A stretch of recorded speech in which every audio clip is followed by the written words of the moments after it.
What things do Americans like, and the rest of the world not so much?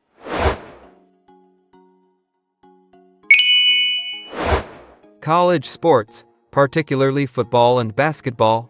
The rest of the world loves soccer, but nobody gives a hoot about it at the university level. It's a different pipeline, isn't it? US college teams contain players that will go professional, don't they? Whereas if you are good enough to go pro at football, you will already be playing pro at 18. Some college players go pro, but most of them won't.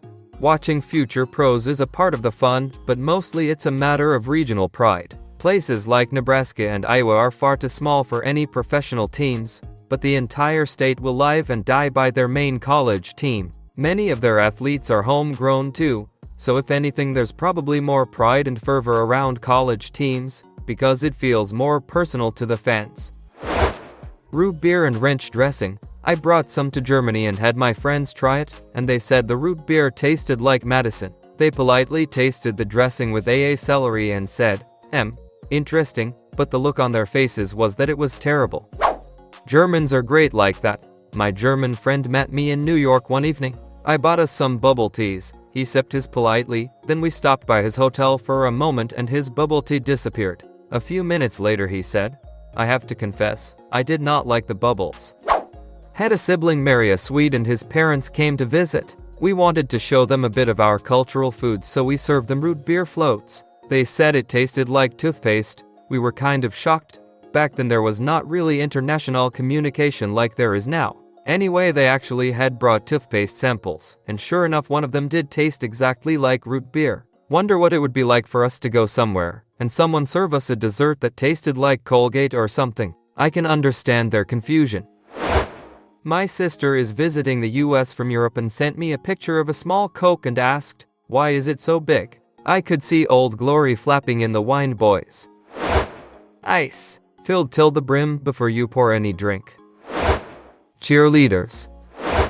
Bankruptcy laws. It's a major reason why America has historically had some of the highest rates of small business growth and entrepreneurship. America is one of the most forgiving countries when it comes to personal and corporate bankruptcy, student loans notwithstanding. Comparatively, European countries are much more pro-creditor, which severely hampers any sort of investment that's even somewhat risky. This used to be much more prevalent in the US, but food coloring. When I moved from Japan to the US, I was surprised at how colorful their foods were. These days Americans are now more keen to organic natural stuff, so I see it less. But it took me a while to realize that blue raspberry is not a real thing. When we had just started dating, I took my Japanese wife to a new Italian restaurant near my place. She ordered pasta with a red wine sauce. What she got was a plate of spaghetti with pink cream sauce all over it. When we asked why it was pink, the waiter admitted they don't use wine, just food coloring. Gross. 24-hour stores. I was in Chicago working with a colleague from Switzerland who suddenly realized around midnight that he needed a network cable to configure a mobile router for a job the next morning. I told him that I would meet him in the hotel lobby to drive him out to Walmart. He was happily surprised, as he had forgotten about the US famous chain of Walmart stores. Flags. So many American flags everywhere. Handicap accessibility. Old buildings, towns in Europe are nice if both your legs work. Peanut butter and jelly. Goddamn Dallas. At least out of all the places I have traveled to, the US by far has the best Dallas. I don't know if I can live somewhere without a great Jewish or Italian deli. Free public restrooms. I know they are gross, but they are nice to have.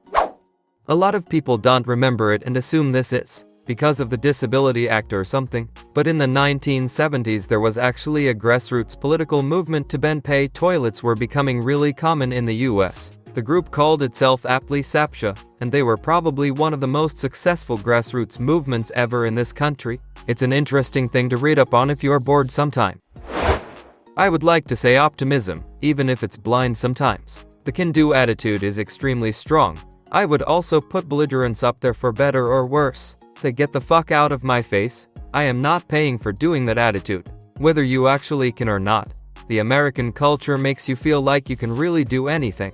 Again, it's a double-edged sword, but you will seldom find an American who's just going to lay down and take someone's shit or heed someone who says to your aspirations, you can't edit, I have no political inclination in this post. I mean on the day-to-day, yes, our work environments can be shit. Yes, we have many issues, but we try.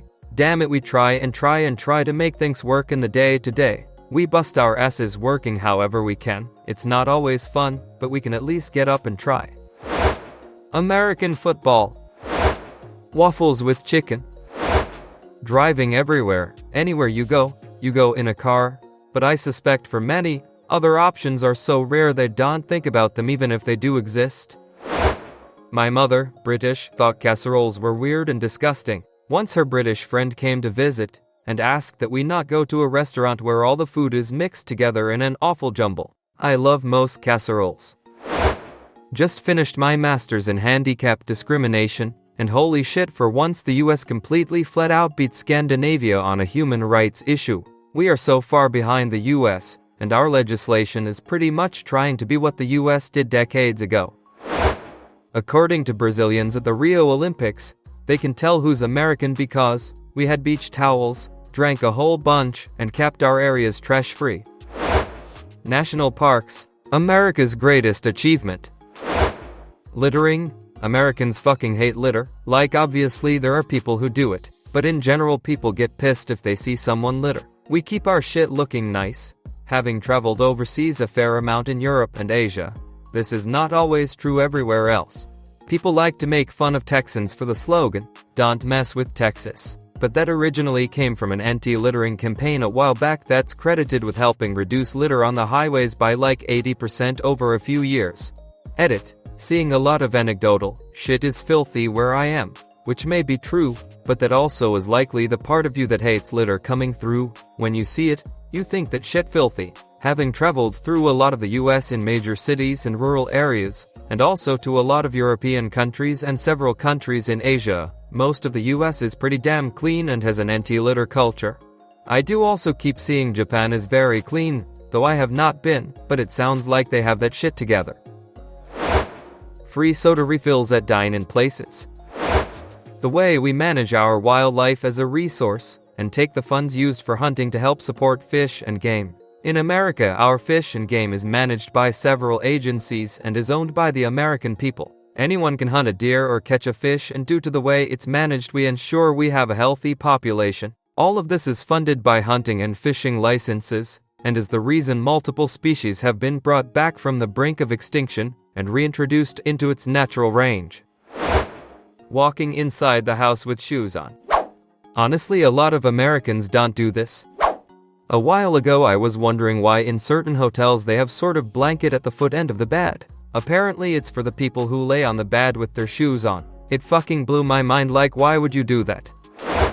Marching bands. If you had played the flute in a marching band at my school you would have gotten pelters, but in the US you can become a state hero.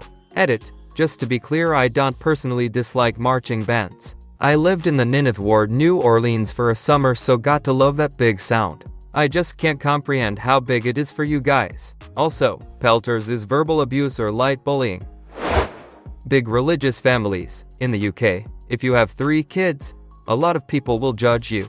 If you are 3 kids and you are religious, people will assume you are a part of a weird cult. Hershey's. A German exchange student in high school told me she thought Hershey chocolate tasted like vomit. Not figuratively, literally. Years later I found out why. But it's weird to me that my fellow Americans, and I have grown used to eating something that tastes like puke. I will eat Hershey chocolate, but it's very far from a favorite of mine, or most other Americans under the age of 60. Tipping culture. It's crazy how much people defend an absolutely terrible system.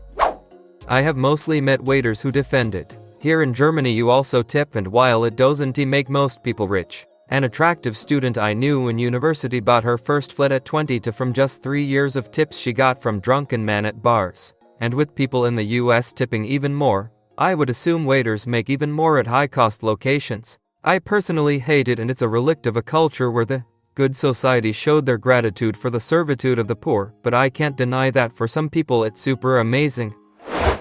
The diversity in the United States is amazing. You want no snow at all and constant warm weather. Go to California, you love snow and want the air to hurt your face. Go to Alaska, or shit sometimes even Minnesota or Wisconsin. I heard it gets really cold in northern Montana too. North Dakota has nothing but cold weather and snow, depending on where you live of course. And then you have the Midwest, South. It's the complete opposite. The land, the weather, the culture, if you will, is even different. And then an armed population that is ready to fight.